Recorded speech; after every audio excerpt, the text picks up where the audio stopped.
Whoever wins this, a good horse. Yeah, my own view is that I think if Whiteman runs to his debut mark, I'd be surprised if one of the if a newcomer from Andrew Balding, Clive Cox, Marcus Tregonning, or Richard Hannon's yard isn't capable of beating him. Yeah. I think if he improves on it, he's a definite player here. And I think, I'm sorry, maybe I was a bit too negative that Whiteman is the Daily Mirror newsboy selection, and I think that I think he's a very plausible winner of this race.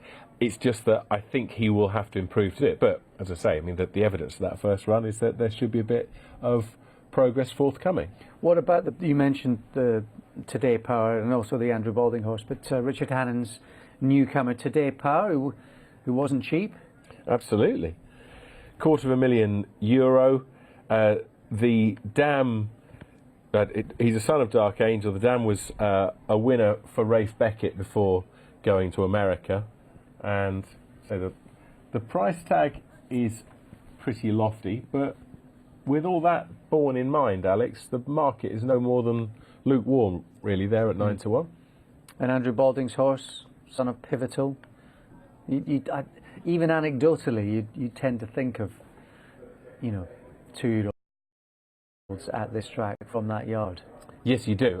Well, again, not only do they have a good record at this track, but I think also it's good to listen to the market signals around Andrew Balding newcomers, and in that sense, again, Mon Choix is no more than lukewarm. The Private Matter, who's in the pedigree, was a winner, and what did this one cost? 90 grand as a yearling, but Private Matter was a half brother. So yeah, interesting. The main thing with Mon Choix, as far as I'm concerned, is just the fact that he's relatively easy to back. I always put the Andrew Balding 2-year-olds in two categories: the fancied ones and the ones that aren't, and it's borne out by subsequent events that the former category are the ones to be interested in. It's 13 to 8 now positive. Whiteman 3 to 1. Money for Oni Madden 6 to 1. I suppose back in the day there would have been a bit of 20 seconds money remaining for a horse like him, named after the Prohibition gangster. Oh, you're ahead of me there. 10 seconds remaining. He's got to improve markedly on what he did at Goodwood 3, 2, 19 1. days ago. Ran to a private rating in about the mid-50s that day, and obviously you would think it's going to take about late 70s, early 80s to win this. So improvement needs to be forthcoming. What is for certain is that Martin Mead's stable, of course, on a high with the victory of Advertise at Royal Ascot last week, is that they are now back where he would want them to be. Now, having said that, when Oni Madden ran at Goodwood in June, they were back then. They were running okay. We're not talking about their form from the start of May when they closed the stable down. But it wasn't a conspicuously promising debut. But as I said a couple of minutes ago, you simply can't damn a 2-year-old on an inauspicious start to his or her career, because few horses progress more than first to second start, and the market certainly is interesting.